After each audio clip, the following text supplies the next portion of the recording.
Shalom, selamat pagi jemaat yang dikasihi oleh Tuhan. Kembali kita berjumpa dalam Salam Pagi. Bapak Ibu, mari kita lanjutkan pembacaan Alkitab kita di dalam kitab Hakim-Hakim pasal yang ke-12 dan Hakim-Hakim pasal yang ke-13. Pagi ini kita akan membaca dua pasal. Dikerahkanlah orang Efraim, lalu mereka bergerak ke Zavon, dan mereka berkata kepada Yefta, "Mengapa engkau bergerak untuk memerangi Bani Amon dengan tidak memanggil kami untuk maju bersama-sama dengan engkau? Sebab itu kami akan membakar rumahmu bersama-sama kamu."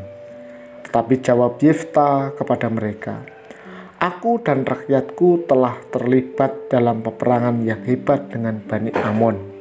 Lalu aku memanggil kamu, tetapi kamu tidak datang menyelamatkan aku dari tangan mereka. Ketika kulihat bahwa tidak ada yang datang menyelamatkan aku, maka aku mempertaruhkan nyawaku dan aku pergi melawan Bani Amon itu, dan Tuhan menyerahkan mereka ke dalam tanganku. Mengapa pada hari ini kamu mendatangi aku untuk berperang melawan aku?" Kemudian Yefta mengumpulkan semua orang Gilead, lalu mereka berperang melawan suku Efraim. Dan orang Gilead mengalahkan suku Efraim itu, sebab orang-orang itu mengatakan, "Kamulah orang-orang yang telah lari dari suku Efraim." Kaum Gilead itu ada di tengah-tengah suku Efraim dan suku Manasye. Untuk menghadapi suku Efraim itu, maka orang Gilead menduduki tempat-tempat penyeberangan sungai Yordan. Apabila dari suku Efraim ada yang lari dan berkata, "Biarkanlah aku menyeberang," maka orang Gilead berkata kepadanya, "Orang Efraimkah engkau?" Dan jika ia menjawab, "Bukan," maka mereka berkata kepadanya, "Coba katakan dahulu, Sibolet." Jika ia berkata, "Sibolet," jadi tidak dapat mengucapkannya dengan tepat, maka mereka menangkap dia dan menyembelihnya dekat tempat-tempat penyeberangan sungai Yordan itu. Pada waktu itu tewaslah dari suku Efraim 42.000 orang.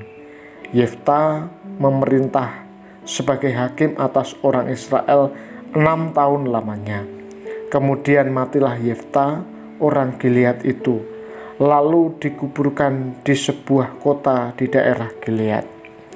Sesudah dia, maka Ebzan dari Bethlehem memerintah sebagai hakim atas orang Israel.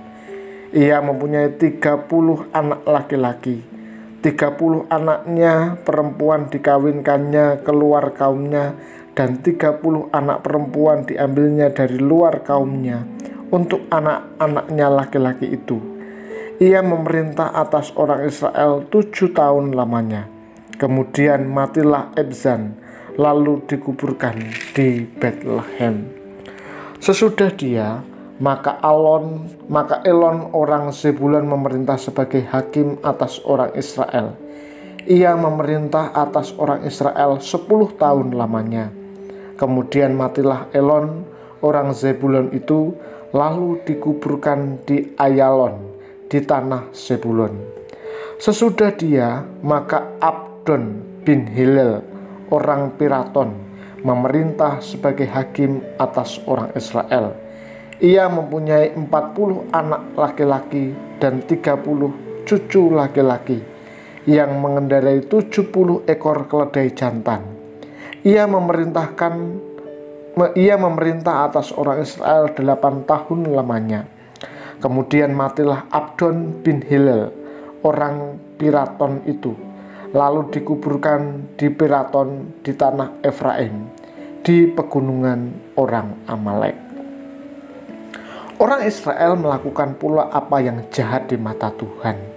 Sebab itu Tuhan menyerahkan mereka ke dalam tangan orang Filistin 40 tahun lamanya. Pada waktu itu ada seorang dari Zora, dari keturunan orang Dan, namanya Manoah. Istrinya mandul tidak beranak. Dan malaikat Tuhan menampakkan diri kepada perempuan itu dan berfirman kepadanya demikian, "Memang engkau mandul, tidak beranak, tetapi engkau akan mengandung dan melahirkan seorang anak laki-laki. Oleh sebab itu, peliharalah dirimu. Jangan minum anggur atau minuman yang memabukkan, dan jangan makan sesuatu yang haram. Sebab engkau akan mengandung dan melahirkan seorang anak laki-laki. Kepalanya takkan kena pisau cukur, sebab sejak dari kandungan ibunya anak itu akan menjadi seorang nazir Allah, dan dengan dia akan mulai menyelamatkan orang Israel dari tangan orang Filistin. Kemudian perempuan itu datang kepada suaminya dan berkata, telah datang kepadaku seorang abdi Allah, yang rupanya sebagai rupa malaikat Allah, amat menakutkan. Tidak kutanyakan dari mana datangnya, dan tidak juga diberitahukannya namanya kepadaku. Tetapi ia berkata kepadaku, engkau akan mengandung dan melahirkan seorang anak laki-laki. Oleh sebab itu, janganlah minum anggur atau minuman yang memabukkan, dan janganlah makan sesuatu yang haram. Sebab sejak dari kandungan ibunya sampai daripada matinya, anak itu akan menjadi seorang nazir Allah. Lalu Manoah memohon kepada Tuhan, katanya, ya Tuhan, berilah kiranya abdi Allah yang kuutus itu datang pula kepada kami dan mengajar kami apa yang harus kami perbuat kepada anak yang akan lahir itu. Maka Allah mendengarkan permohonan Manoah, sehingga malaikat Allah datang pula kepada perempuan itu ketika ia duduk di padang, dan ketika Manoah, suaminya itu, tidak ada bersama-sama dengan dia. Kemudian perempuan itu segera berlari memberitahukan kepada suaminya. Katanya kepadanya, orang yang datang kepadaku baru-baru ini menampakkan diri pula kepadamu. Lalu bangunlah Manoah dan mengikuti istrinya. Setelah sampai kepada orang itu, berkatalah ia kepadanya, engkaukah orang yang telah berbicara kepada perempuan ini? Jawabnya, benar.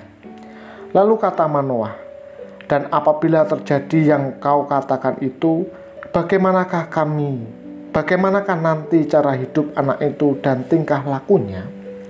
Jawab malaikat Tuhan itu kepada Manoah, perempuan itu harus memelihara diri terhadap semua yang kukatakan kepadanya. Janganlah ia makan sesuatu yang berasal dari pohon anggur atau minuman yang memabukkan tidak boleh diminumnya, dan sesuatu yang haram tidak boleh dimakannya. Ia harus berpegang kepada segala yang kuperintahkan kepadanya. Maka kata Manoah kepada malaikat Tuhan itu, perkenankanlah kami menahan engkau di sini, supaya kami mengolah anak kambing bagimu. Tetapi jawab malaikat Tuhan itu kepada Manoah, sekalipun engkau menahan aku di sini, hidanganmu tidak akan kumakan. Tetapi jika engkau hendak mengolahnya menjadi korban bakaran, persembahkanlah itu kepada Tuhan. Sebab Manoah tidak mengetahui bahwa dia itu malaikat Tuhan. Kemudian berkatalah Manoah kepada malaikat Tuhan itu, siapakah namamu? Sebab apabila terjadi yang kau katakan itu, maka kami hendak memuliakan engkau. Tetapi jawab malaikat Tuhan itu kepadanya, mengapa engkau juga menanyakan namaku? Bukankah nama itu ajaib? Sesudah itu Manoah mengambil seekor anak kambing dan korban sajian, lalu mempersembahkannya kepada Tuhan di atas batu. Lalu diperbuatnya keajaiban, sementara Manoah dan istrinya memandanginya. Sedang nyala api itu naik ke langit dari mezbah, maka naiklah malaikat Tuhan dalam nyala api mezbah itu.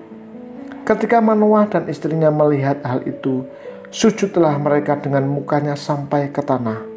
Sejak itu malaikat Tuhan tidak lagi menampakkan diri kepada Manoah dan istrinya. Maka taulah Manoah bahwa dia itu malaikat Tuhan. Berkatalah Manoah kepada istrinya, kita pasti mati, sebab kita telah melihat Allah. Tetapi jawab istrinya kepadanya, seandainya Tuhan hendak membunuh kita, maka tidaklah ia menerima korban bakaran dan korban sajian dari tangan kita, dan tidaklah ia memerintahkan semuanya itu kepada kita, dan tidaklah ia memperdengarkan hal-hal yang demikian kepada kita pada waktu sekarang ini. Lalu perempuan itu melahirkan seorang anak laki-laki dan memberi nama Simson kepadanya.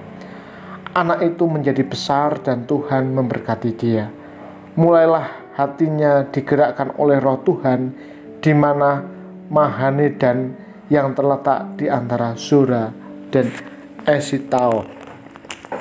Saudara yang terkasih di dalam Tuhan, andai kata Tuhan tidak peduli, lengah dan pasif seperti berhala yang mati, habislah riwayat Israel. 40 tahun lamanya mereka ditindas bangsa Filistin. Tetapi Tuhan Allah hidup dan mengendalikan sejarah itu. Ia sendiri yang menghajar mereka lewat orang Filistin. Ia setia kepada perjanjiannya. Lebih ajaib lagi, ia memberkati istri Manoah yang mandul sehingga mengandung bayi yang kelak akan menjadi hakim yang akan dipakainya untuk melepaskan Israel dari tangan orang Filistin. Bertanya kepada Tuhan, hati, pikiran, perasaan manusia tak sanggup memahami rencana Allah. Wajar bila mulanya Manoah kurang percaya akan kabar dari istrinya. Tepat pula bila Manoah memohon untuk berjumpa Tuhan dan meminta petunjuk tentang cara mendidik putranya itu kelak. Ketika malaikat Tuhan itu menolak untuk makan dan tidak memberitahukan namanya yang kudus, jelas bahwa yang berbicara itu bukan makhluk, tetapi Tuhan sendiri. Manoah dan istrinya harus menerima dengan iman yang taat semua petunjuk dan rencananya. Saudara, mari kita berdoa. Bapa yang di dalam surga, kami mengucap syukur kepadamu untuk pagi hari ini. Kami bersyukur untuk firman Tuhan yang telah kami baca. Pagi ini sebelum kami melakukan berbagai kegiatan dan aktivitas kami, mohon kiranya Engkau berkenan memberkati kami. Kami menyerahkan hidup kami sepenuhnya ke dalam tangan pemeliharaanmu. Kami juga berdoa untuk jemaat Tuhan yang saat ini sedang sakit, baik di rumah maupun di rumah sakit.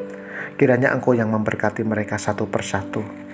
Mereka yang bergumul dengan keekonomi keluarga mereka, kiranya Tuhan juga memberkati pekerjaan dan usaha mereka. Mereka yang masih studi, Tuhan kiranya berkenan hadir untuk memberkati mereka dan memberkati studi mereka. Terima kasih, hanya di dalam nama Tuhan Yesus Kristus kami berdoa dan bersyukur. Amin. Tuhan Yesus memberkati.